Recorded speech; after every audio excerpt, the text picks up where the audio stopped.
इस साल 2023 में रफली अराउंड 2 मिलियन लोग डायग्नोस्ड हुए कैंसर से यूनाइटेड स्टेट में। इंडिया में more than millions of Indians suffer and die because of cancer annually. India में कई रिपोर्ट्स के मुताबिक 2040 तक कैंसर के केसेस 14 लाख से बढ़कर 20 लाख हो जाएंगे। 3 से 12 साल के छोटे बच्चों में भी कैंसर के केसेस बढ़ते जा रहे हैं।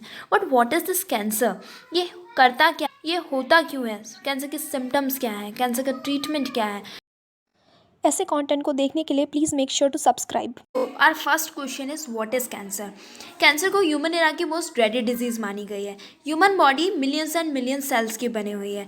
इन सेल्स की growth and differentiation highly controlled and regulated होती है by a property called contact inhibition. Contact inhibition से मतलब है सेल्स का आसपास के सेल्स से कॉन्टैक्ट जो कि एक दूसरे की अनकंट्रोल ग्रोथ को इनहिबिट करता है। बट कैंसर सेल्स में ये कॉन्टैक्ट इनहिबिशन की प्रॉपर्टी लॉस्ट हो जाती है, जिसके वजह से ये बहुत जल्दी जल्दी डिवाइड करते हैं, ग्रो करते हैं एंड मासेस ऑफ सेल्स बनाते हैं। इन मासेस ऑफ सेल्स को हम ट्यूमर्स कहते हैं। ये जो ट्यूमर्स होते हैं वो दो टाइप्स के होते हैं, malignant tumours and benign tumours. Benign tumours जो होते हैं वो उनकी ओरिजिनल लोकेशन पे कन्फाइंड होते हैं एंड पूरी other parts of the body में स्प्रेड नहीं होते।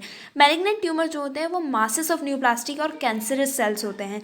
ये बहुत जल्दी जल्दी रैपिडली डिवाइड होते हैं। ये अदर पार्ट्स ऑफ टिश्यूज़ को डैमेज करते हैं, ऑर्गन्स को डैमेज करते हैं एंड इनकी स्प्रेड होने की कैपेसिटी पूरी बॉडी में होती है। इस प्रॉपर्टी को मेटास्टेसिस कहते हैं। अब अगर हम बात करें कि कैंसर सेल्स हमारी बॉडी में करते क्या हैं, नॉर्मल सेल्स को उनके रेगुलेशन के लिए एंड ग्रोथ के लिए एनर्जी चाहिए होती है, जो कि उन्हें मिलती है हमारे फूड से, जो भी हम हमारी डाइट के थ्रू ले रहे होते हैं।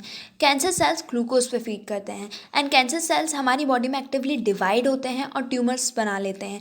ये मासेस ऑफ सेल्स जो होते हैं वो हमारी नॉर्मल सेल्स से वाइटल न्यूट्रिएंट्स ले लेते हैं और हमारे नॉर्मल सेल्स को स्टार्व करके रखते हैं वाइटल न्यूट्रिएंट्स के लिए। And as a result cancer patients में वेट लॉस होता है, मास लॉस होता है एंड इम्यूनिटी लॉसेस देखने को मिलता है। Now, if we talk about why cancer is caused, 90% of cancer is caused due to alcohol, tobacco, smoking, mainly lung cancer, pollution, diet and lifestyle, and occupation.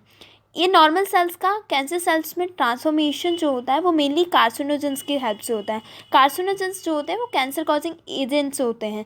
ये physical भी हो सकते हैं and chemical भी हो सकते हैं। फिजिकल में अगर हम बात करें तो इसमें ionising and non ionising radiations होते हैं जो कि हमारे जेनेटिक मटेरियल को अल्टर कर देते हैं। आयोनाइजिंग रेडिएशंस में जैसे कि X rays and gamma rays and non ionising radiations में जैसे कि यूवी रेज। इसमें मेनली स्किन कैंसर्स होते हैं। And if we talk about chemical agents, इसमें टोबैको एंड स्मोक में जो केमिकल्स प्रेजेंट होते हैं मेनली लंग कैंसर कॉज करते हैं।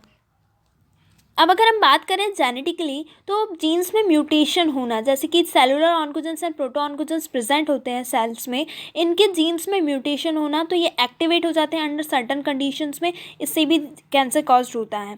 हाई रिस्क ऑफ कैंसर होता है अगर आपकी सेडेंटरी लाइफस्टाइल है, आप एनिमल प्रोटीन पे डिपेंड करते हैं, हाई फैट डाइट लेते हैं, अगर आपके दोनों ही पेरेंट्स को कैंसर है तो कैंसर के हाई चांसेस ऑफ कैंसर। कभी कभार ये दिखते भी नहीं है, लेकिन अगर हमें कैंसर को डिटेक्ट करना है तो बायोप्सी की जाती है।